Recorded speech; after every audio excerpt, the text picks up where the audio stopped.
লোকপ্রজ্ঞা দক্ষিণবঙ্গের পক্ষ হতে স্বাগত ভাষণ মাননীয় পূর্বক্ষেত্র সংযোজক শ্রী অরবিন্দ দাস মহাশয়।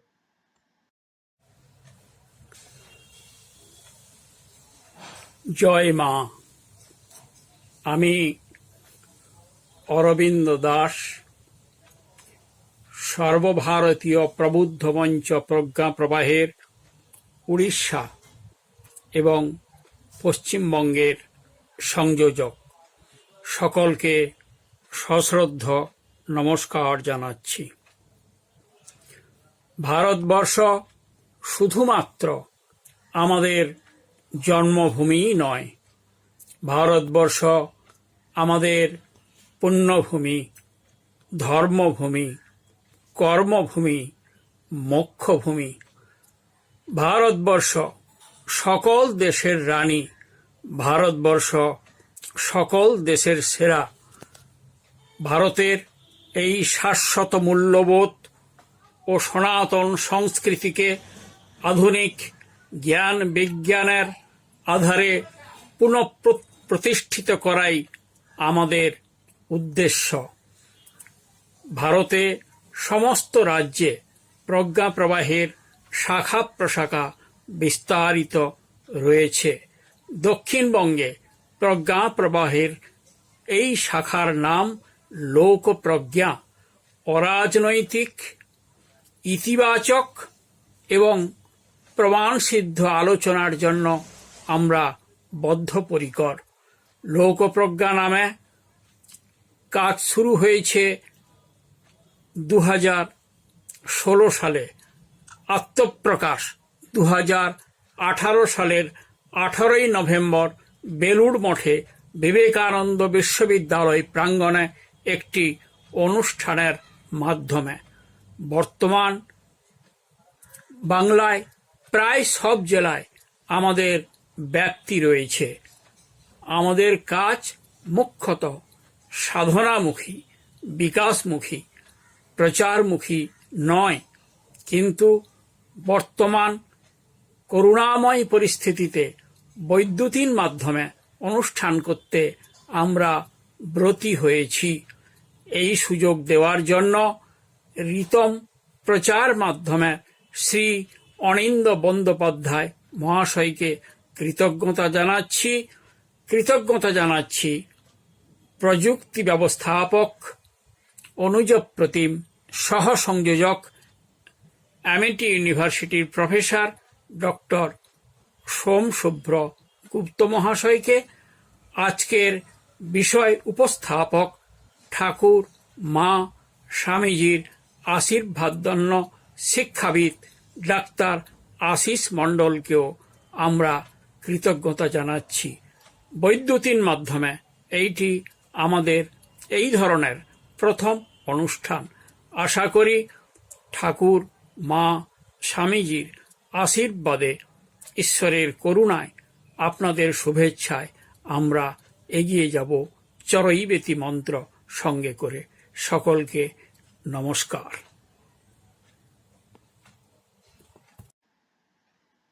এবার উদ্বোধনী সঙ্গীত শ্রীমান সত্যজিৎ জোয়ারদার।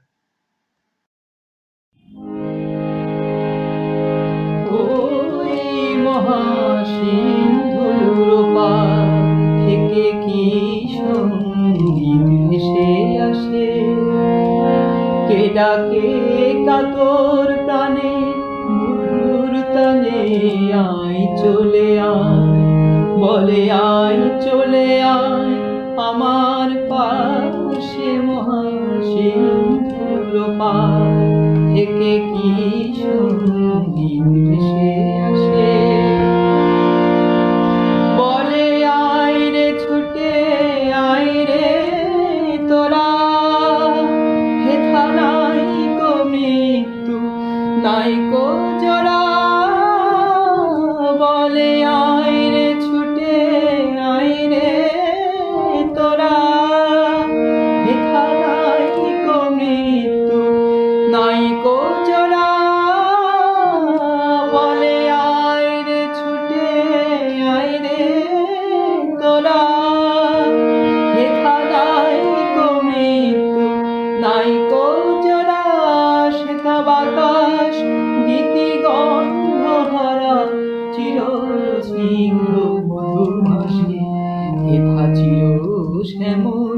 বসুন্ধরা চিরজ্যোৎস্না নীল আকাশে মহাসিন্ধুর পার থেকে কি সঙ্গীত ভেসে আসে।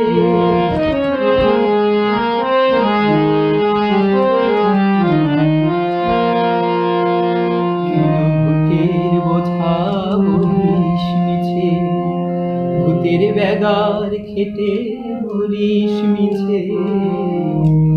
দেখোই সুধা সিন্ধু উছলিছে পূর্ণ ইন্দু পরকাশে।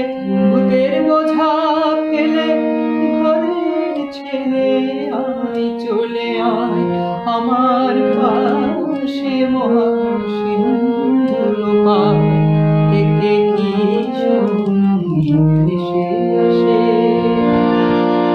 কেন কারাগৃহে আছিস বন্ধ, ওরে ওরে মূঢ় ওরে অন্ধ, বলে কেন কারাগৃহে আছিস বন্ধ, ওরে ওরে মূঢ় ওরে অন্ধ। ভবে সেই সে পরমানন্দ যে আমারে ভালোবাসে। ঘরের ছেলে পরের কাছে পড়ে আছিস পরবাসে মহাসিন্ধুর পার থেকে কি সঙ্গীত ভেসে আসে। কে ডাকে কাতর প্রাণে মধুর তালে আয় চলে আয়, বলে আয় চলে আয় আমার পাশে মহাসিন্ধুর পার থেকে কি সঙ্গীত ভেসে আসে।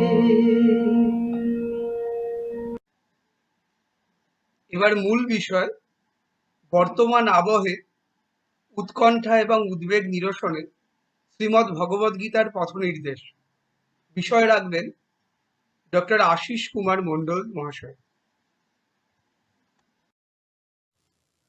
सर्वोपनिषद्गावो दग्धा गोपालनन्दनः पार्थवत्स सुधीर्भोक्ता दुग्धं घृतामृतं महत्। वसुदेवसुतं देवं कंसचाणूरमर्दनं देवकी परमानन्दं कृष्णं वन्दे जगद्गुरुं। जनिं शारदां देवीं रामकृष्ण जगद्गुरुं पादपद्मे तस्थित्वा प्रणमामि मुहुर्मुहुः। परो तत्ते सदा लीनो रामकृष्ण समज्ञया युगो धर्मस्थापनरतः वीरे सत्यं नमाम्यहम्।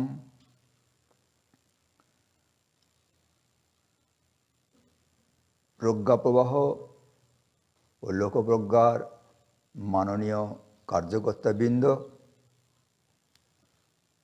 মাননীয় অরবিন্দদা, ডাক্তার ইন্দ্রজিৎ সরকার, ডাক্তার সোমশুভ্র গুপ্ত এবং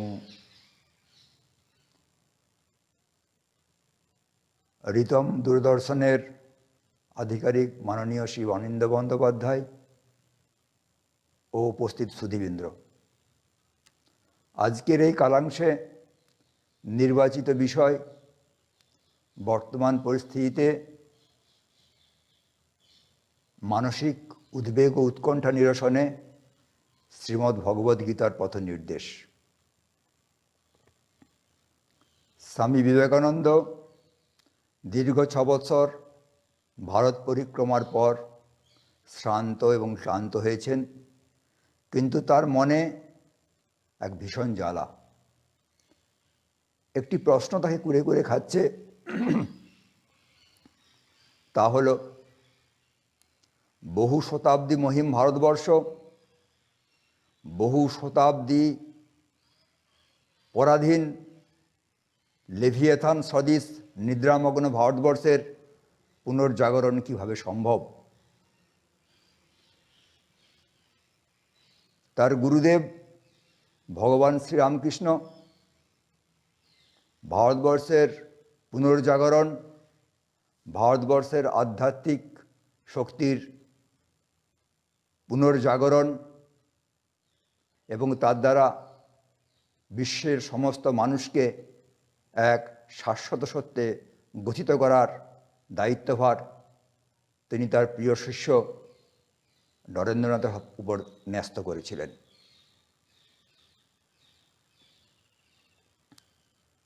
তো এই দায়িত্বভার প্রতিপালনের জন্য, ভারতবর্ষের পুনর্জাগরণের জন্য স্বামী বিবেকানন্দ যে পরিকল্পনা করেছিলেন, সেই পরিকল্পনার কেন্দ্রবিন্দুতে ছিল শিক্ষা। শিক্ষার এক অন্যতম বিন্দু ছিল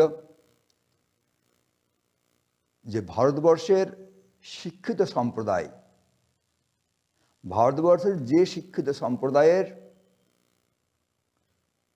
পাশ্চাত্য চাকচিক্যে বিমোহিত, যাদের শিক্ষার শিকড় পাশ্চাত্যে গ্রথিত,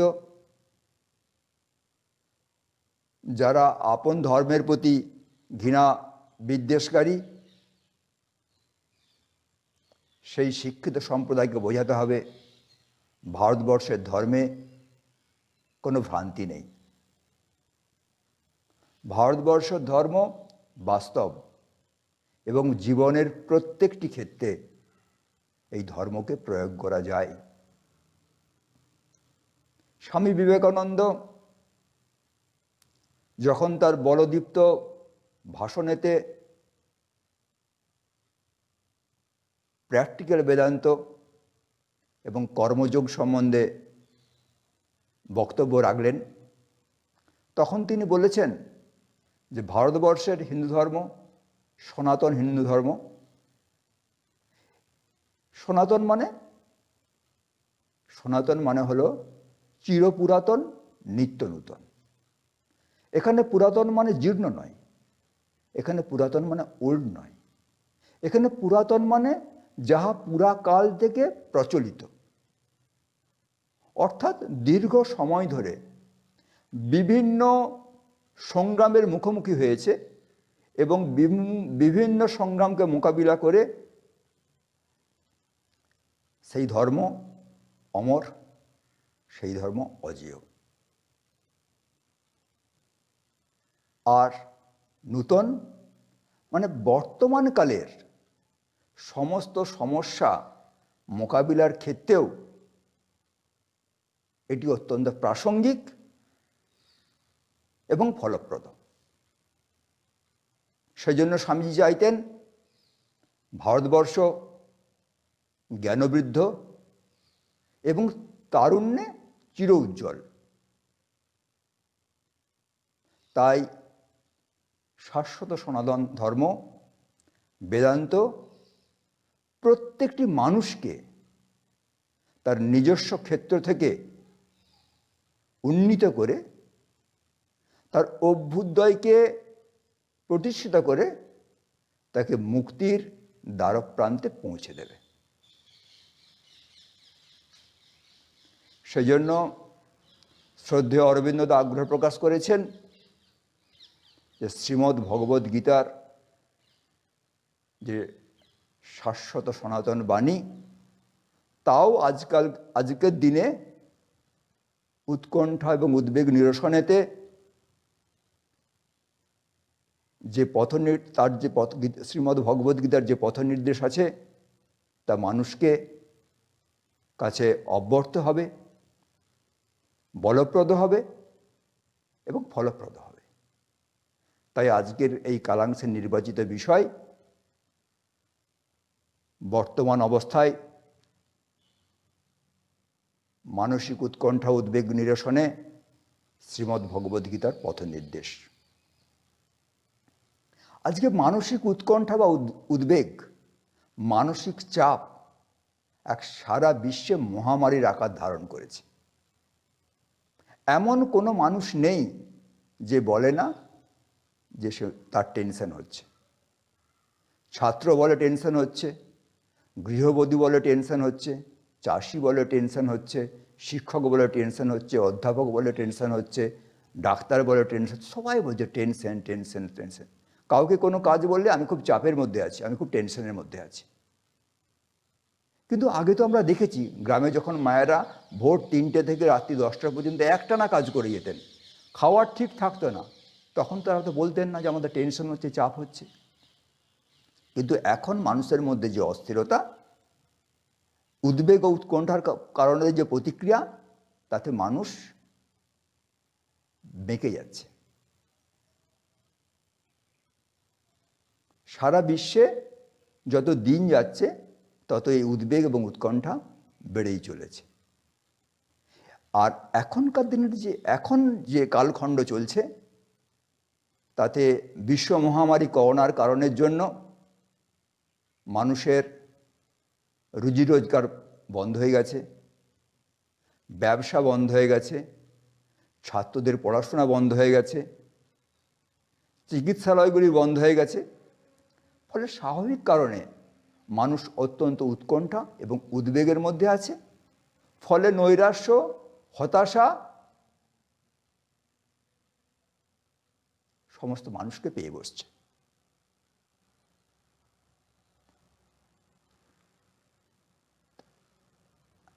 আজকালকার দিনের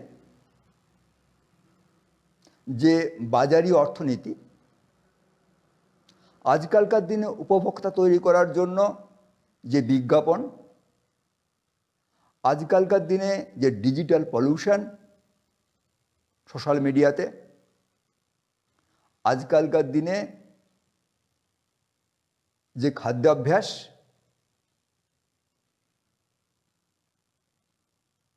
এবং বৈজ্ঞানিক প্রযুক্তির কারণে ভোগ সামগ্রীর প্রসার যে মানুষের কাছে এমনভাবে আছে যে তাতে মানুষের বাসনা কামনা আকাশচুম্বী হয়ে গেছে। ফলে মানুষ অবসর পাচ্ছে না। মানুষ অর্থ উপার্জনের জন্য, মানুষ যশ প্রতিষ্ঠা পাওয়ার জন্য সর্বদা দৌড়াচ্ছে। তার অবসর নেওয়ার সময় নেই, তার বিশ্রামের সময় নেই, তার বিনোদনের সময় নেই। ফলে প্রত্যেকটি মানুষ এক ভীষণ চাপ এবং অস্থিরতার মধ্য দিয়ে দিন যাপন করছে। এবং বর্তমানকালে এর সংখ্যা অনেক অনেক বেড়ে যাচ্ছে। উদ্বেগ সবারই হয়, আমারও উদ্বেগ হয়। যখন আমার মনে হয় যে আপনাদের মতন বিদ্বৎ সুধীমণ্ডলের সামনে আমাকে বক্তব্য রাখতে হবে, তো স্বাভাবিক কারণে আমার টেনশন হয়। ভগবান শ্রীরামকৃষ্ণের সঙ্গে কেশব সেন দেখা করতে আসছেন, ঠাকুর বারবার দরজা খুলে বেরোচ্ছেন যে কেশব কই, কেশব বেরো না। 2-1 বার ঝাউতলা থেকেও ঘুরে চলে এলেন।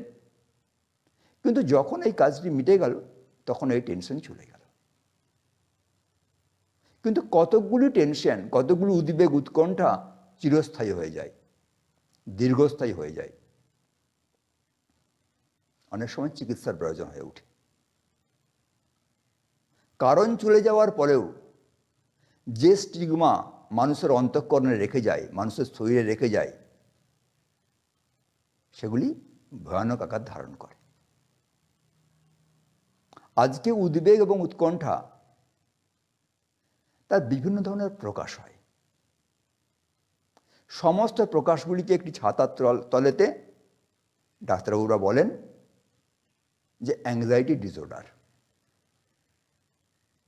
Anxiety, obsessive disorder, compulsive disorder, attention deficit, hyper irritability, এরকম তার অভিব্যক্তি অনুসারে বিভিন্ন নামকরণ করা হয়েছে। মানুষটি অস্থির হয়ে যায়, মানুষটি ছটফট করে, মানুষটি জোরে জোরে কথা বলে, অনেক কথা বলে, তার ব্লাড প্রেশার বেড়ে যায়, তার পালস রেট বেড়ে যায়, এরকম নানান লক্ষণ। তার ঘুম চলে যায়, তার ক্ষুধা চলে যায়। সে স্বাভাবিক কাজ, সাধারণ কাজ স্বাভাবিকভাবে করতে পারে না। আর যখন এটা আর একটু গভীর আকার ধারণ করে তখন কিছু তার মধ্যে সুইসাইডাল টেন্ডেন্সি হয়, তার মধ্যে ডিপ্রেশন হয়, তার মধ্যে ডেসপেয়ার হয় এবং আরও কঠিন মানসিক রোগ তৈরি হয়ে যায়।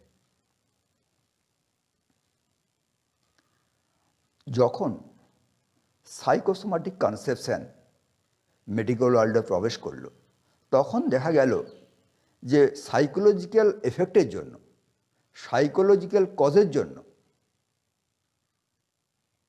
আর এই সাইকোলজিক্যাল এফেক্ট সোমাটিক অর্থাৎ ফিজিক্যালের দিকে সুইং করে গেল। ফলে ফিজিক্যাল সিমটমস সেখানে ডেভেলপ হলো। সেটি দু ধরনের ভ্যারাইটিতে হয়। একটা হলো physical symptoms with pathological problem, pathological data, আর physical symptoms without pathological data. আজকাল অনেক কষ্ট পাওয়া যায়, হার্টের ব্যথা, নার্ভের ব্যথা, হজমের গণ্ডগোল, অর্থাৎ সেন্সোরিয়াল এবং ফাংশনাল ডিসঅর্ডার, মেনস্ট্রুয়াল ট্রাবল। কিন্তু বিভিন্ন পরীক্ষা নিরীক্ষা করে দেখা যাচ্ছে যে কোথাও বিশেষ কোনো সমস্যা নেই। তখন ডাক্তার ডিসগাস্টেড হয়ে বলছেন তুমি মেন্টাল টেনশন করছো, টেনশনের জন্য হচ্ছে তুমি সাইকিয়াট্রিস্টকে কনসাল্ট করো।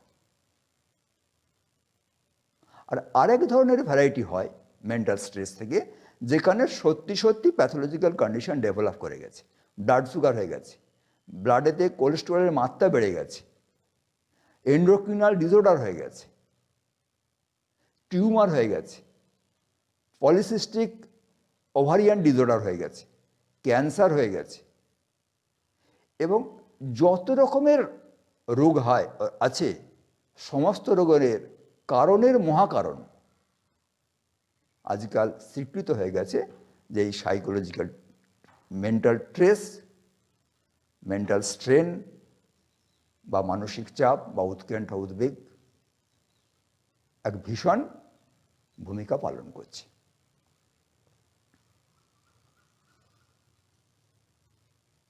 মানুষের এই যে এক্সপেকটেশন এবং এই এক্সপেকটেশনকে পূর্তি করার জন্য তার যে প্রচেষ্টা, সেই প্রচেষ্টা স্ট্রেসেতেই মানুষ আটকে যাচ্ছে এবং নানা রকম প্রতিক্রিয়ার শিকার হয়ে যাচ্ছে। ফলে তার আর সন্তোষ বা আনন্দ লাভ হচ্ছে না। তাই কয়েক বছর আগে লেজার থেরাপির আবিষ্কারক, নোবেলজয়ী বিজ্ঞানী চার্লস টাউন এসেছিলেন কলকাতাতে। সায়েন্স সিটিতে তিনি বক্তব্য রাখছিলেন। তিনি বললেন যে বিজ্ঞান প্রযুক্তির ফলে আর বিশ্বে প্রভূত উন্নতি হয়েছে, মানুষ প্রকৃতিকে জয় করতে পেরেছে, মানুষ অনেক স্বনির্ভর হয়েছে। কিন্তু একটা জিনিস আমাদের ভাবতে হবে, ভগবানের যে সৃষ্টি, সেই সৃষ্টির বিপরীতে আমরা হাঁটছি না তো, আমরা সৃষ্টিকে ধ্বংসের দিকে নিয়ে যাচ্ছি না তো। তার জন্য ভারতবর্ষের যে ব্রহ্মাণ্ড তত্ত্ব আছে তার সঙ্গে আমাদের শেয়ার করতে হবে।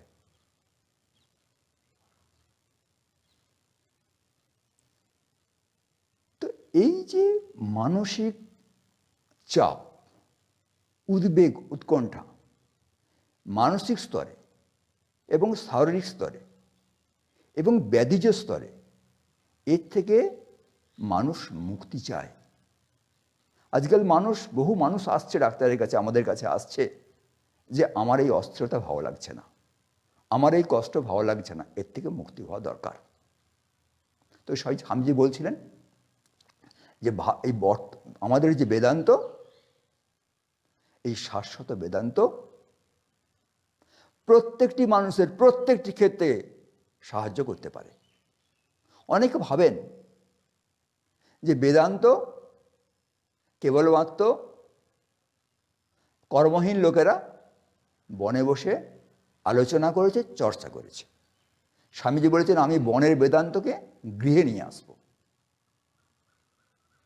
গৃহের মানুষের সমস্ত সমস্যা সমাধানে এ ফলপ্রদ হবে। এবং তিনি প্রমাণ করে দেখিয়েছেন যে বেদান্ত কেবলমাত্র বনে আচরিত হয়নি, অত্যন্ত কর্মশীল যে রাজসভা, জনকের রাজসভা, অশ্বপতির রাজসভা, প্রবাহন জৈবিলীর রাজসভা, সেখানেতে এই মন্ত্র তৈরি হয়ে উত্থিত হয়েছে এবং চর্চিত হয়েছে। আর সবচেয়ে বড় উদাহরণ স্থাপন করেছেন স্বামী বিবেকানন্দ, যে দেখো কোলাহলপূর্ণ সমরাঙ্গনে, কুরুক্ষেত্রের কোলাহলপূর্ণ সমরাঙ্গনেতে বেদান্তে বেদ পুরুষ ভগবান শ্রীকৃষ্ণ বেদান্তের এক অপূর্ব সংকলন এবং মহাভাষ্য উপস্থাপন করেছেন এবং তার ফলিত প্রয়োগ দেখিয়েছেন।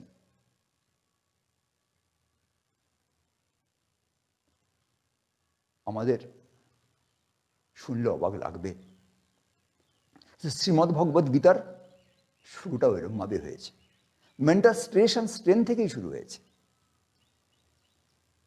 ভগবান শ্রীকৃষ্ণের প্রিয় সখা অর্জুন, পাণ্ডব পক্ষের প্রধান সেনাপতি, তিনি ভগবানকে বললেন, সখা আমার রথটা তুমি সৈন্যদের সামনে, তুমি মানে বিপরীত পক্ষের সৈন্যদের সামনে স্থাপন করো।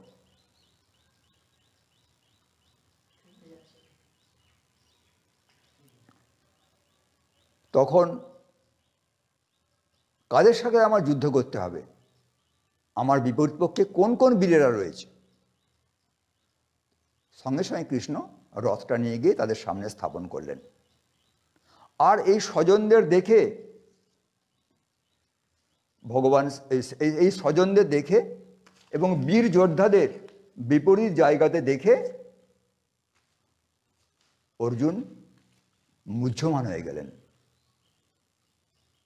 অর্জুনের হাত পা থরথর করে কাঁপতে শুরু করলো, মুখ শুকিয়ে যেতে শুরু করলো, গায়ের চামড়া জ্বলতে শুরু করলো এবং বলছেন যে আমার মধ্যে বিপরীত লক্ষণ দেখা দিতে শুরু করেছে এবং তার হাত থেকে গান্ডীব পড়ে গেল।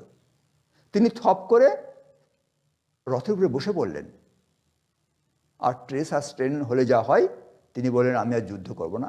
তিনি যুদ্ধক্ষেত্র থেকে পলায়নের চেষ্টা করলেন এবং প্রচুর লেম এক্সকিউজ নিয়ে এলেন। আর অপর দিকে দেখা যাচ্ছে তার একজন সেনাপতি, তিনি মেন্টাল স্ট্রেস অ্যান্ড স্ট্রেনের শিকার হয়ে আর কর্মক্ষেত্র থেকে পালিয়ে যাওয়ার চেষ্টা করছেন। আর তার বিপরীতে একজন আছেন, তারও স্ট্রেস কম নয়। তিনি দেখছেন যে যুদ্ধক্ষেত্রে তুড়ি ফেরি বেজে গেছে, সমস্ত সৈন্য সমাবেশ হয়ে গেছে, আর তিনি যার সারথ্য দিচ্ছেন তিনি আজকে স্ট্রেসের শিকার, তিনি যুদ্ধক্ষেত্র থেকে পলায়নের চেষ্টা করছেন। তিনি নির্দিষ্ট করে ফেলেছেন তাকে ধর্মযুদ্ধে জয় হতে হবে এবং ধর্ম প্রতিষ্ঠা করতে হবে ভারতবর্ষে, আর তার সেনাপতির এই হাল। তো স্বাভাবিকভাবে তার তো ট্রেস হওয়া স্বাভাবিক। কিন্তু তিনি কি করলেন? তিনি দেখালেন, স্বামীজি বিবেকানন্দ খুব সুন্দর করে বলেছেন, তিনি দেখালেন intense action with intense pleasure. তিনি একদম পরিস্থিতি নিরপেক্ষ, অন্তর্হেলতা নেই, তার অন্তঃকরণে বিশেষ ভারসাম্যের পরিবর্তন হচ্ছে না, অন্তঃকরণের সমতা নষ্ট হচ্ছে না, তাই তিনি যোগযুক্ত। তিনি শান্ত সমাহিত হয়ে তার প্রিয় সখা, প্রিয় শিষ্যের দিকে তাকিয়ে তার টেনশন নিরসনের জন্য শাশ্বত বেদান্তের বাণী, উপনিষদের বাণী তিনি উপস্থাপন করলেন, যার ফলে তার শিষ্যের মেন্টাল স্ট্রেস কমে, যার ফলে তার শিষ্য যুদ্ধক্ষেত্রে সফলতার সঙ্গে যুদ্ধ করতে পারে এবং যুদ্ধে বিজয় করতে পারে।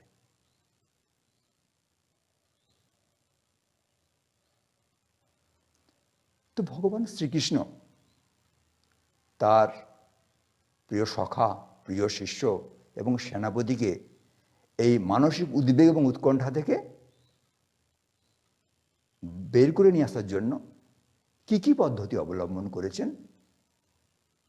কি কি পথ নির্দেশ দিয়েছেন, সেগুলো আমরা আবার দেখে নেব। আর সেই পথ নির্দেশগুলোই আমাদের উৎকণ্ঠা উদ্বেগ নিরসনেতে এক মহৌষধের কাজ করবে। তিনি প্রথমেই বললেন, ক্লৈবম মাস্মা গমহ পার্থ, তুমি কাপুরুষতা ত্যাগ করো। পার্থ, তুমি কাপুরুষতা ত্যাগ করো, তুমি ক্লীবতা ত্যাগ করো। তারপরে বললেন কি, নৈতৎ উপপদ্যতে, রাগ করলেন না, দৃঢ়তার সাথে কথাটা বললেন, রাগ করলেন না। বললেন না যে তুমি বিগড়ে গেছো, তোমার দ্বারা হবে না, তুমি চলে যাও। তাকে বললেন যে নৈতৎ তৈ উপপদ্যতে, দেখো এটা তোমার সাজে না। তার মানে প্রকৃতপক্ষে তুমি কাপুরুষ নও, তুমি কাপুরুষের মতন আচরণ করছো। তাকে বিকশিত হতে সাহায্য করলেন।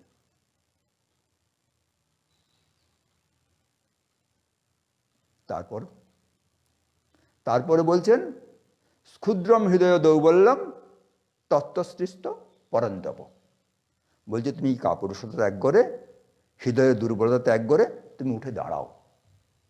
এটি হলো গীতার বীর্যবত্তার বাণী। স্বামীজির অত্যন্ত প্রিয় যে গীতার শ্রেষ্ঠ বাণী হলো বীর্যবত্তা।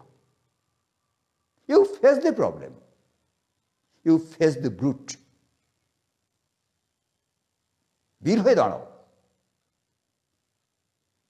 তুমি যদি সামনে আগিয়ে যাও, তুমি যেভাবে ভাবছো যে সমস্যা হতে পারে, কোনো সমস্যা না হতে পারে। তুমি সমস্যা তৈরি হওয়ার আগেতেই উদ্বেগ উৎকণ্ঠার শিকার হয়ে গিয়ে আর সমস্যা নিরসনের চেষ্টা থেকে পলায়ন করছো। উঠে দাঁড়াও, প্রবলেমকে ফেস করার চেষ্টা করো। তারপরে দ্বিতীয় যে বাণী তিনি নিয়ে এলেন, তাতে কি বললেন না, মাত্রা স্পর্শস্তু কৌন্তেয় শীতস্ম সুকোদপদা আগমা পাইয়া নিত্যা স্তাম স্থিতিক্ষা ভারত। বলছে দেখো লক্ষ্মী ছেলে, মানে বন্ধু আমার, সোনা আমার, একটা জিনিস ভালো করে বোঝো, সেটা হলো যে ইন্দ্রিয় এবং বিষয়ের সংযোগ হেতু আর এই সমস্ত প্রতিক্রিয়াগুলো হয়। আগমা পাই নিত্যা, এগুলো আসে এবং যায়, এগুলো চিরস্থায়ী নয়, এগুলো থাকবে না, দুদিন পরে চলে যাবে। তাম তিতিক্ষা ভারত, এগুলো একটু সহ্য করো, সময় অবসান হয়ে যাবে, এ নিয়ে ভেঙে পড়ো না। আমরা চিকিৎসকরা যেমন অনেক সময় বলি রোগীদের পেটে ব্যথা হচ্ছে, আচ্ছা ঠিক আছে একটু সহ্য করুন না, 2-4 ঘন্টা যাক না, ও রোগ ভালো হলেই পেটে ব্যথা চলে যাবে। ঠিক সেরকম হবে, শান্ত হবে, সমাহিত হবে। আর তার কাছে অর্জুনের বিষয়টা বললেন, অর্জুনের কাছে শ্রীকৃষ্ণ এই বিষয়টা বললেন। অর্জুন আস্তে আস্তে একটু বল পেতে শুরু করলেন। তারপরে বললেন, তারপর যেটা বললেন সেটা সবচেয়ে গুরুত্বপূর্ণ বিষয়। সেই গুরুত্বপূর্ণ বিষয়টা হলো, তাহলে তুমি উঠে দাঁড়িয়েছো, তুমি প্রবলেম ফেস করার জন্য শক্ত হয়েছো, তাহলে তুমি প্রবলেমটা কীভাবে ফেস করতে হবে, সেই কাজটা তোমায় কীভাবে করতে হবে, যে কাজটা করতে গিয়ে তোমার আবার নতুন করে স্ট্রেস হবে না, নতুন করে স্ট্রেস হবে না, তোমার নতুন করে উদ্বেগ উৎকণ্ঠার শিকার হবে না। যদি কাজের কৌশলটা তুমি ঠিক মতো না বোঝো, তাহলে কিন্তু তুমি আবার উৎকণ্ঠা উদ্বেগের শিকার হয়ে যাবে। আর এই কৌশলটাই হলো যোগঃ কর্মসু কৌশলম, কর্মের কৌশলই হলো যোগ।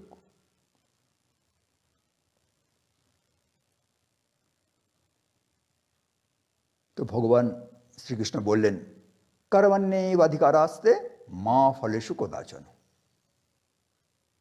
বলছে দেখো, কর্মেই তোমার অধিকার আছে, কর্মফলে তোমার অধিকার নেই। কর্ম তোমার হাতে, তুমি মহৎ উদ্দেশ্যে সৎভাবে পবিত্রভাবে পুরো কমপ্লিট এফোর্ট দিয়ে তুমি তোমার কাজ করো, কিন্তু ফলের দিকে তুমি দৃষ্টি দিও না, অর্থাৎ ফলকে তুমি নিয়ন্ত্রণে আনার চেষ্টা করো না। তুমি ভাবছো যে ফলটা আমার নিজের মতন হবে, তোমার একটা এক্সপেকটেশন রয়েছে, আর ফলটাকে নিজের মতো করার জন্য তুমি সেখানেতে নিয়ন্ত্রণ আরোপ করছো, নিয়ন্ত্রণ করার চেষ্টা করছো। কাদের নিয়ন্ত্রণ করার চেষ্টা করছো? পারিপার্শ্বিক যে সমস্ত ব্যক্তিরা আছে, যে সমস্ত মানুষেরা আছে, তাদেরকে তুমি তোমার অনুকূলে আনার চেষ্টা করছো। সেটা সবসময় সম্ভব হবে না। দেশ, কাল, পাত্র, দৈব অনুসারে এগুলো ভিন্ন ভিন্ন হবে, এগুলো তোমার হাতে নেই। আর এই জায়গাতে অনেকগুলি কন্ট্রাস্ট হয়। প্রথম কন্ট্রাস্টটা নিজের সাথে হয়, আইডিওলজিক্যাল কন্ট্রাস্ট।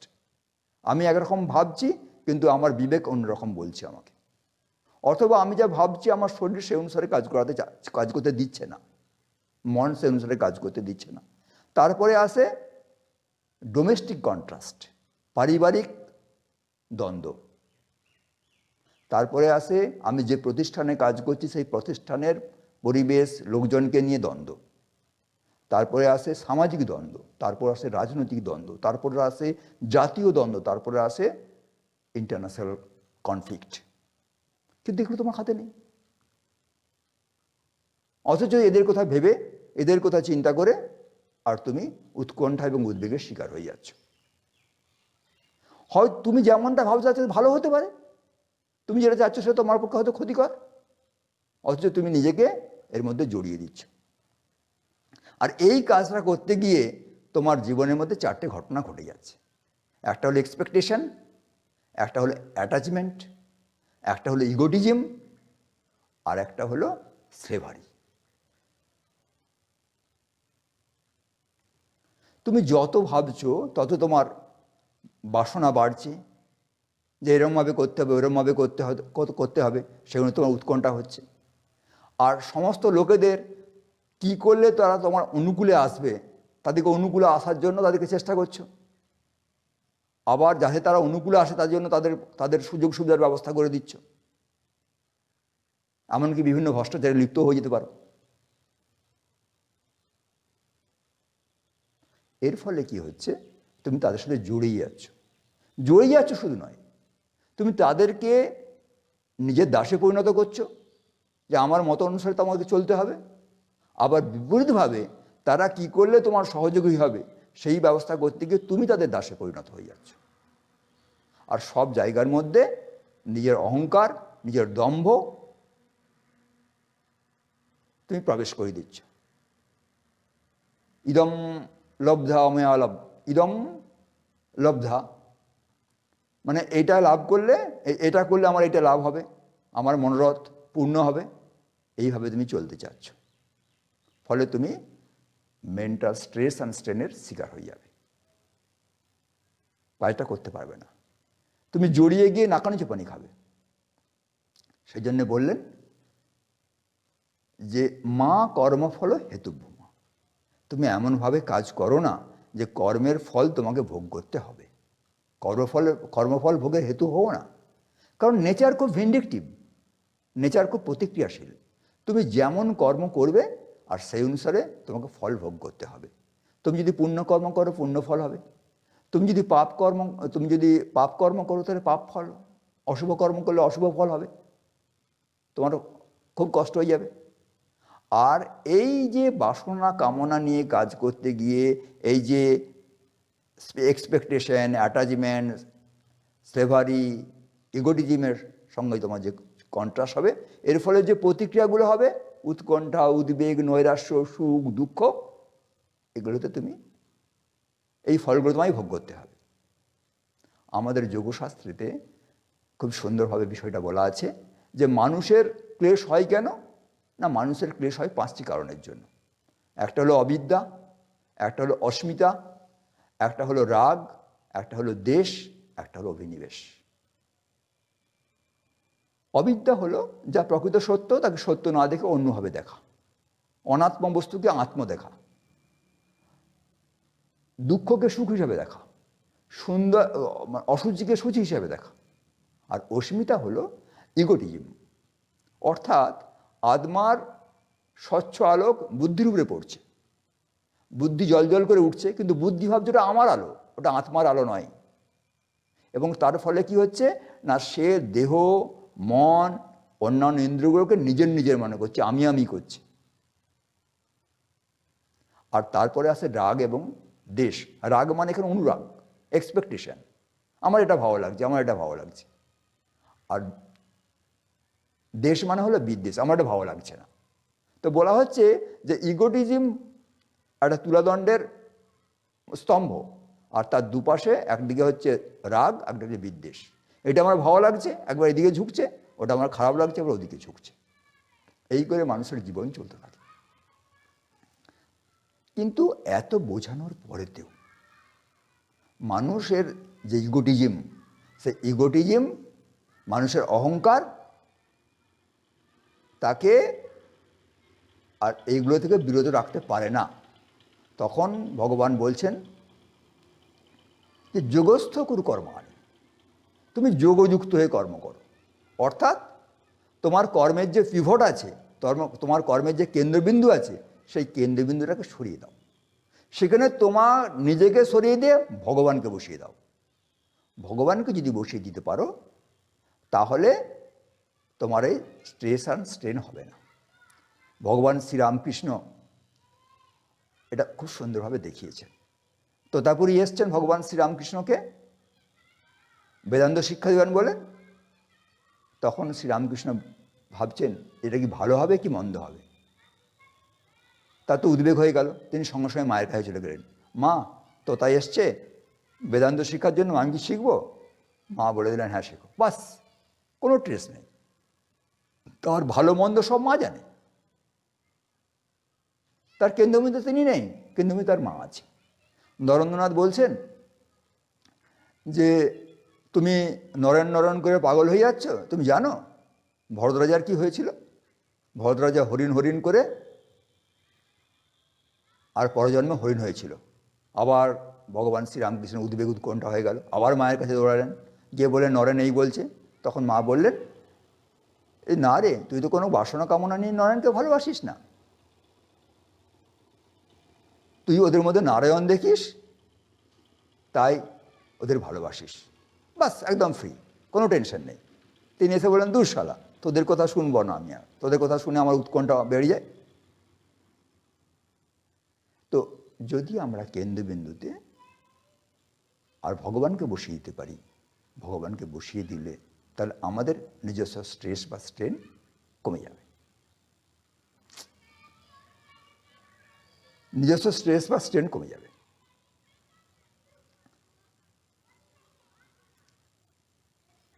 তো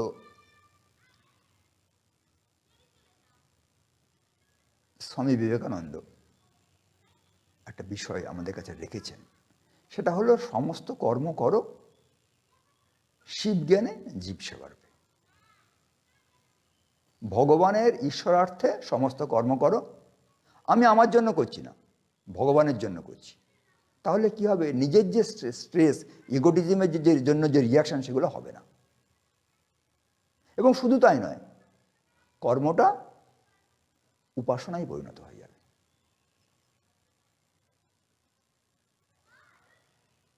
তাই সিস্টার নিবেদিতা বলছেন যে স্বামী বিবেকানন্দ যখন প্র্যাকটিক্যাল বেদান্তের ডিসকোর্স করলেন, আর তারপর থেকে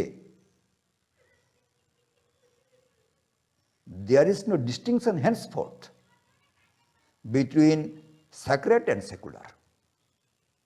To labor is to pray.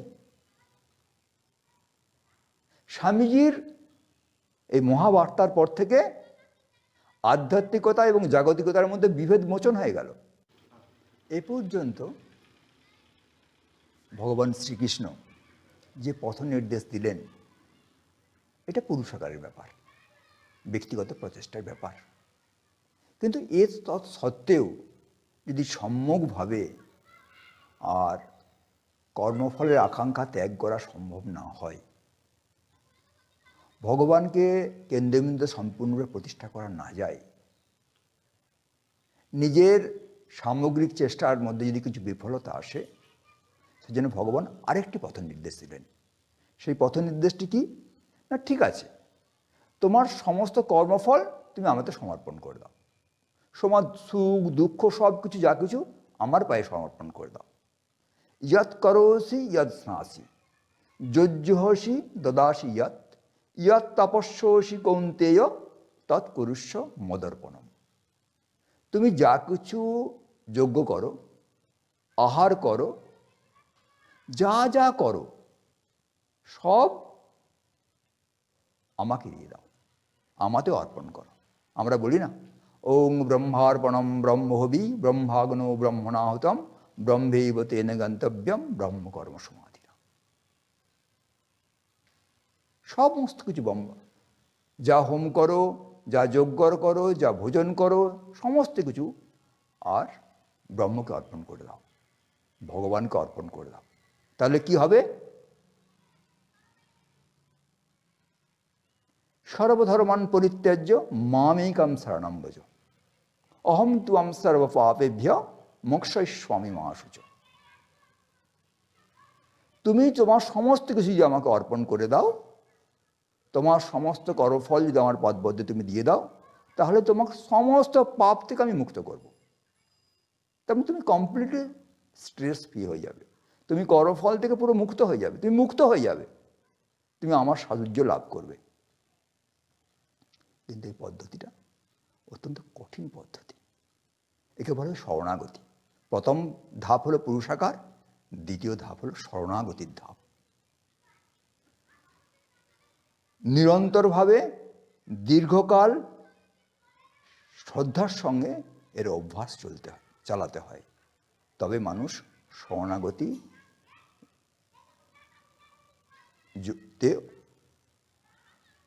উপস্থিত হতে পারে। এক কঠিন পরিক্রমা। আর যখন মানুষের পূর্ণ শরণাগতি হয়, তখন সব একাকার হয়ে যায়। পূর্ণ ভক্তি, পূর্ণ জ্ঞান, পূর্ণ শরণাগতি এক। তো এই শরণাগতির অভ্যাস কেমন করে করতে হবে ভগবান শ্রীরামকৃষ্ণ আমাদের দেখাচ্ছেন।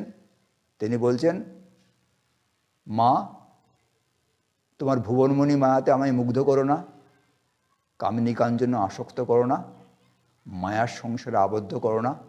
আমি শরণাগত শরণাগত।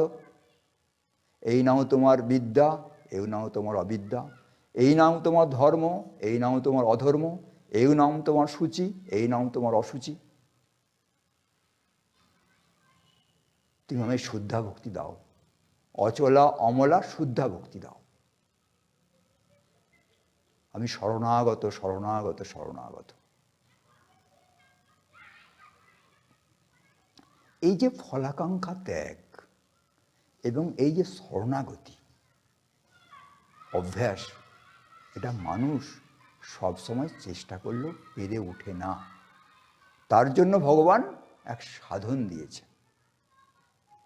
তপস্যা করতে হবে, সাধনা করতে হবে, অভ্যাস করতে হবে, তবে মানুষ এই ফলাকাঙ্ক্ষা ত্যাগ, বাসনা ত্যাগ, কর্মফল সমর্পণ এবং শরণাগতির অভ্যাস করতে পারবে। তাকে পবিত্র জীবনযাপন করতে হবে। মানুষ যদি ভ্রষ্টাচারে লিপ্ত হয়, তার টেনশন দিনের দিন বাড়বে। সৎভাবে জীবনযাপন করতে হবে, মহৎ উদ্দেশ্য জীবনযাপন করতে হবে, আর তার সমস্ত পুরুষাকারকে প্রয়োগ করতে হবে এবং তাকে তপস্যা করতে হবে। তাকে সুনির্দিষ্ট আহার নিতে হবে। সে আহারের কথা বলতে গিয়ে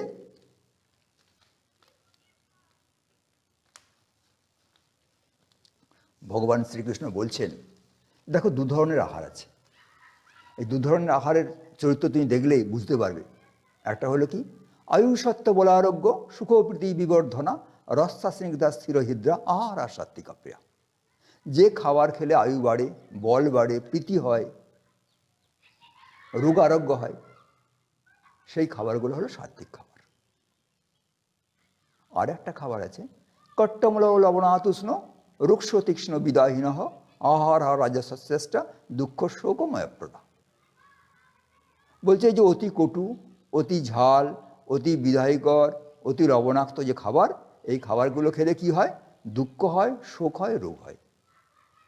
তাহলে সাত্বিক খাবারগুলো খেলে প্রীতি হয়, টেনশন হয় না। আর রাজসিক খাবারগুলো খেলে কি হয়? না দুঃখ হয়, শোক হয় এবং রোগ হয়। যেমন জাঙ্ক ফুড, যেমন রেফ্রিজারেটেড ফুড, যেমন highly saturated fat saturated food, এবং আরও অনেক অনেক খাবার আছে। তো ভগবান শঙ্করাচার্য আবার আরও সুন্দর করে বললেন যে দেখো, এই আহার মানে শুধু জীব দিয়ে আহার নয়, জীব ছাড়া আর যে সমস্ত ইন্দ্রিয়গুলি রয়েছে, আমাদের যে পঞ্চ জ্ঞানেন্দ্রিয় রয়েছে, ওই দিয়ে আমরা যা যা আহরণ করি সবই হলো আহার। রূপ, রস, গন্ধ, স্পর্শ যা যা আমরা গ্রহণ করি সবগুলোই আমাদের যদি শুদ্ধ জিনিস হয় তাহলে প্রীতি হয়, সুখ হয়, আর যদি অশুদ্ধ জিনিস হয় তাহলে তীব্র প্রতিক্রিয়া হয়, মেন্টাল স্ট্রেস এবং স্ট্রেন হয়, উৎকণ্ঠা হয়, উদ্বেগ হয়, রোগ হয়। সেজন্য সেই যে আহার সম্বন্ধে সচেতন থাকতে হবে। তারপরে বললেন যেটা তপস্যার কথা বললেন, 3 ধরনের তপস্যার কথা বললেন, মানস তপস্যা, শারীরিক তপস্যা আর বাক্যের তপস্যা। আজকের বাক্যের তপস্যাটা অত্যন্ত গুরুত্বপূর্ণ, আমি ওটা আগেই বলবো, ওটা অত্যন্ত গুরুত্বপূর্ণ হয়ে গেছে। মানুষ একটা কথা বলল, মানুষ সহ্য না করে 1000 কথা শুনিয়ে দিল, ফলে কি হলো, নিজের উদ্বেগ বাড়ল আর অপরের উদ্বেগ বাড়ল। ইয়স্মান্ন উদ্বিজতেই সজ, লোকান্ন উদ্বিজতেই সজ। যে নিজে উদ্বিগ্ন হয় না এবং অন্যকে উদ্বিগ্ন করে না, সেই আমার পরম ভক্ত। কিন্তু এখন বিপরীত হয়ে গেছে, হাতে মুঠিফোন এসে গেছে, মানুষের একটু রাগ হলো, একটু ক্ষোভ হলো, সঙ্গে সঙ্গে সে তীব্র প্রতিক্রিয়া সোশ্যাল মিডিয়াতে ছেড়ে দিল। সেজন্য ভগবান বলছেন, অনুদ্বেগ করম বাক্যম সত্যম প্রিয়ম হিতঞ্চ ইয়ৎ সাধ্বা ভাষণম চৈব বাংময়ম তপোচ্যতে। উদ্বেগকর বাক্য বলো না, অনুদ্বেগকর কথা বলো। এমন কথা বলবে না যাতে লোকের উদ্বেগ হয়ে যায়, উৎকণ্ঠা বেড়ে যায়, রাগ হয়ে যায়, দুঃখ হয়ে যায়। আর যে কথাটা বলবে সত্য কথা বলবে, প্রিয় করে বলবে, হিতকর করে বলবে, মানুষের জন্য কল্যাণ হয়। সাধ্যা ভ্যাসনম চৈব বাংময়ম তপোচ্যতে। আর সাধ্যাই করবে, অধ্যয়ন এবং অধ্যাপনা করবে, সদ্গ্রন্থ পড়বে, সাধু সঙ্গ করবে। তাহলে মিষ্টি কথা বলা, হিতকর কথা বলা, সত্য কথা বলা, প্রিয় করে বলা এবং তার সাথে নিজের অধ্যয়ন, অধ্যাপনা, সৎসঙ্গ, সদ্গ্রন্থ পাঠটা রাখলে সেটা হবে বাচিক তপস্যা। আরেক তপস্যার কথা বলা আছে, সেটা হলো কায়িক তপস্যা। সেটা কি না, দেব দ্বিজ গুরু প্রাজ্ঞা পূজনম শৌচ আর্জবম ব্রহ্মচর্য অহিংসা চ সাইরম তপোচ্যতে। দেব, দ্বিজ এবং গুরু এবং প্রাজ্ঞজন এদেরকে শ্রদ্ধা করবে, এদের কথা শুনবে, নিজের মাথাতে নিজের মতেতে খুব একটা চলো না, এবং শৌচ শারীরিক এবং মানসিক শুদ্ধি অবলম্বন করবে, ব্রহ্মচর্য পবিত্রতা রাখার চেষ্টা করবে, আর অহিংসা। ঠাকুর প্রথমে এটা বুঝেছিলেন, তাই বললেন যে কামিনী কাঞ্চনেতে আসক্তি যেন হয়, মা কামিনী কাঞ্চনে আমায় মুগ্ধ করো না, কামিনী কাঞ্চনে যেন আসক্তি না হয়। আর এই কামিনী কাঞ্চনে যত আসক্তি বাড়বে তত বাসনা বাড়বে, আর যত বাসনা বাড়বে তত উৎকণ্ঠা, উদ্বেগ বাড়বে।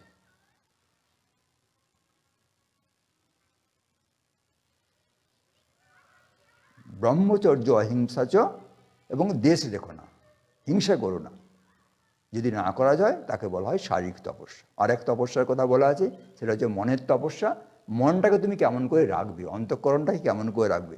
মনঃ প্রসাদ সৌমত্যম মৌন আত্মবিনিগ্রহ ভাব সংশুদ্ধি রেত তপ মানস উচ্চতে। মনটাকে শান্ত রাখবে, শান্ত রাখবে, সৌম্য রাখবে, আর মৌনতা অবলম্বন করবে। সব বিষয়েতে বেশি কথা বলো না, প্রতিক্রিয়া জানিও না, মৌন থাকবে। আর ভাব সংশুদ্ধি রক্ষা করবে, ছলনা করো না, কপটতা করো না। ঠাকুর বলছেন মন মুখ যেন এক থাকে, ভাবের ঘরে চুরি করো না। এটা যদি হয় তাহলে তাকে বলা হবে মানস তপস্যা। এই 3 তপস্যা যদি মানুষ করে তাহলে সে উদ্বেগ আর উৎকণ্ঠার শিকার হবে না।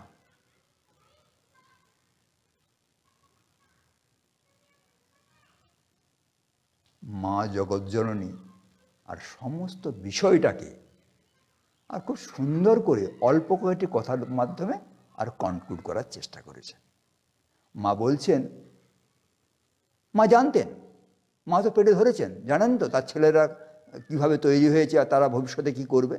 তাই তিনি বলছেন যে সহ্যের মতো গুণ নেই আর সন্তোষের মতন ধন নেই। তুমি সহ্য করার অভ্যাস করো। সহ্য হলো সবচেয়ে মহৎ গুণ। আর সন্তুষ্ট থাকো, গীতাতেও বলা আছে যদিচ্ছা লাভ সন্তুষ্ট।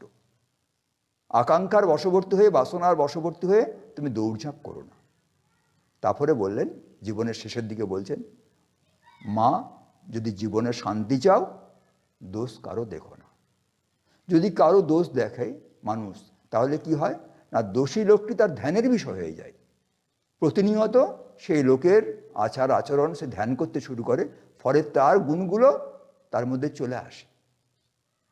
কিন্তু মা জানেন যে মানুষের দোষ দেখাটা অভ্যাস, দোষ তো সে দেখবেই। সেজন্য বললেন, যদি দোষ দেখতে ইচ্ছে হয়, তোমার যে অভ্যাস হয়ে থাকে, নিজের দোষ দেখো। নিজের দোষ দেখলে তুমি নিজেকে কারেকশন করতে পারবে, ইন্ট্রোস্পেকশন হবে। তারপরে বললেন যে মা কেউ তো পর নয়, জগৎ তোমার, কেউ পর নয়, জগৎ তোমার। এটা অদ্বৈত অনুভূতি। অদ্বেষ্ট্বা সর্বভূতানাং মৈত্র করুণৈবচ। সবার প্রতি মৈত্রীভাব, সবার মধ্যে একই ব্রহ্ম, সবার মধ্যে আমিই আছি, অহম ব্রহ্মস্মি তত্ত্বমসি, এই ভাবকে এত সুন্দর করে বলে দিলেন মা। তারপরে আরেকটি কথা বললেন খুব সুন্দর করে, যেখানে যোগস্থ গুরু কর্মাণী কথা বলছে, যখনই বিপদে পড়বে তখন জানবে যে তোমার মা আছে, একজন মা আছে। বাস মায়ের কথা ভাববে, তুমি আনন্দে থাকবে। এছাড়াও কয়েকটি বিষয় আমাদের অভ্যাসে আসা উচিত। সেটা হলো, মহাপুরুষরা যেভাবে জীবনযাপন করেছে, মহাপুরুষদের মধ্যে যে মহান লক্ষণগুলি ফুটে উঠেছে, সেইগুলো নিজেদের জীবনে আর কিছু কিছু অভ্যাস করার চেষ্টা করা, কালক্রমে সেগুলো আমাদের স্বাভাবিক হয়ে যাবে। যেমন বললাম, অদ্বেষ্ট্বা সর্বভূতানাং মৈত্র করুণৈবচ, নির্মম নিরহংকার সুখ দুঃখ সমস্কমি, সন্তুষ্ট সহজম যোগী যথাত্মা দৃঢ় নিশ্চয়, ময়ার্পিত মনের বুদ্ধি মদ্ভক্ত সচমে প্রিয়, তুল্য নিন্দা স্তুতির মৌনি সন্তুষ্ট এন কেনচিত, অনিকেত স্থিরমতি ভক্তিমান মে প্রিয় নরহ। ভক্তি জগতে পরপর যে ভক্তের লক্ষণ বলেছেন ভগবান শ্রীকৃষ্ণ, এগুলো মহাপুরুষদের মধ্যে দেখা যায়, পরম ভক্তের মধ্যে দেখা যায়, কিন্তু সাধারণ মানুষকে এগুলো অভ্যাস করতে হয়। এগুলো করতে থাকলে মানুষ উৎকণ্ঠা উদ্বেগ থেকে অনেকটা মুক্তি পাবে, মানুষের মানসিক শারীরিক ক্লেশ কমে যাবে। আমি শেষ করার আগে ছোট্ট একটি সাক্ষাৎকারের কথা বলে আর বিষয়টা শেষ করব। দেখুন, আজকে এখানেতে প্রজ্ঞাপ্রবাহ বা লোকপ্রজ্ঞার সমস্ত কার্যকর্তারা আছেন, তাদের অনুধ্যানের জন্য আমি বলছি যে বাংলাতে লোকপ্রজ্ঞার প্রথম কাজ শুরু করেছিলেন ভগবান শ্রীরামকৃষ্ণ। তিনি বিদ্যাসাগরের বাড়িতে গেছেন। বিদ্যাসাগরকে না, বিদ্যাসাগর হলেন বিদ্যাসাগর, বিদ্যাসাগর হলেন দয়ার সাগর, বিদ্যাসাগর হলেন কর্মবীর। আর কে গেছেন না, ভগবান রামকৃষ্ণ। তিনি বিদ্যান নন, কিন্তু তিনি প্রজ্ঞা পুরুষ। প্রজ্ঞা কাকে বলে না, প্রজ্ঞা হলো আত্মার আলোকে দীপ্ত মেধা। তার সব কিছু মা জানে, তার মধ্যে শুধু মাই আছে, আর কেউ নেই। তিনি ব্যক্তি নেই, তিনি সবসময় যোগযুক্ত, বলে আমার সব মা জানে। এবং বলছেন যে মা যার জ্ঞানের রাস ঠেলে দেয়, তার জ্ঞানের কোনো অভাব হয়নি। এরকম কথা, এই হলো ভগবান শ্রী রামকৃষ্ণ। তো বিদ্যাসাগরের সাথে আলাপচারিতা করতে করতে তিনি কতগুলি গুরুত্বপূর্ণ কথা বললেন। প্রথম বললেন, দেখো, পাণ্ডিত্য দিয়ে ভগবান লাভ করা যায় না। উপনিষদে আছে না, ন মেধয়া বহু না শ্রুতেই ন, বুদ্ধি দ্বারা বহু শ্রবণ দ্বারা সে আত্মাকে লাভ করা যায় না। আত্মা যাকে বরণ করে সেই আত্মাকে দর্শন করতে পারে।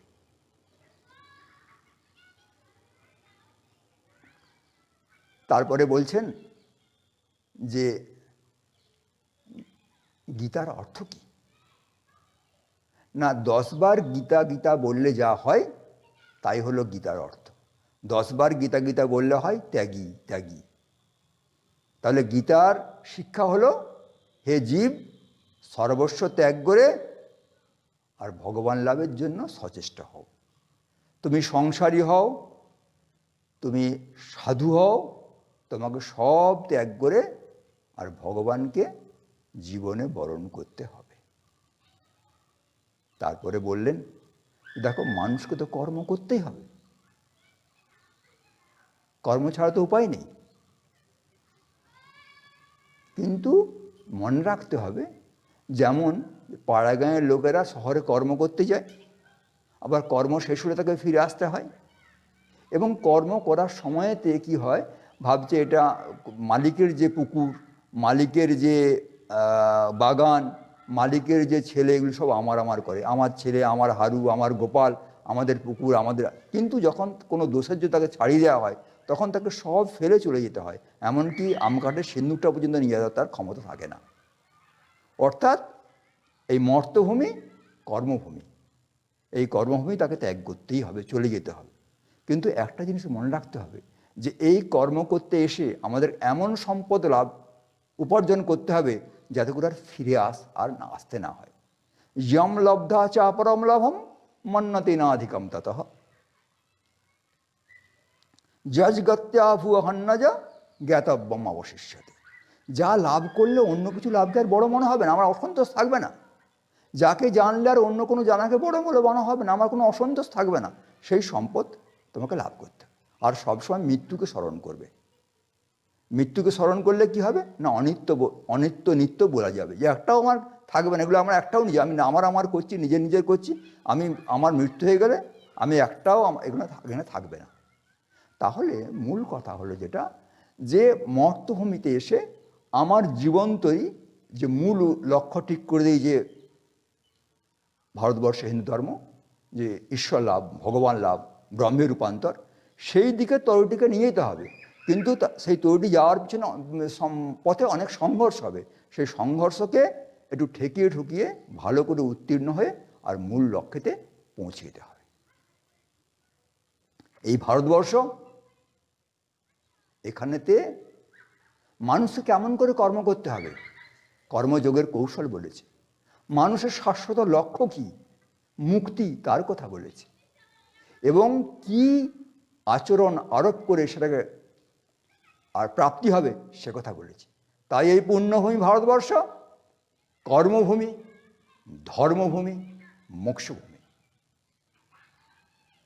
পুরুষাকার শরণাগতির অনুপম প্রয়োগ চাই। ঝেড়ে ফেল ভাবনা আর যত ভয়, মিথ্যা শঙ্কা তোর তরে নয়। নিত্য যুক্ত রহ সত্য চিন্তনে, ধ্যানে মগ্ন রহ অচিন্ত পুলকে। ওং শ্রীরামকৃষ্ণ সমর্পণমস্তু।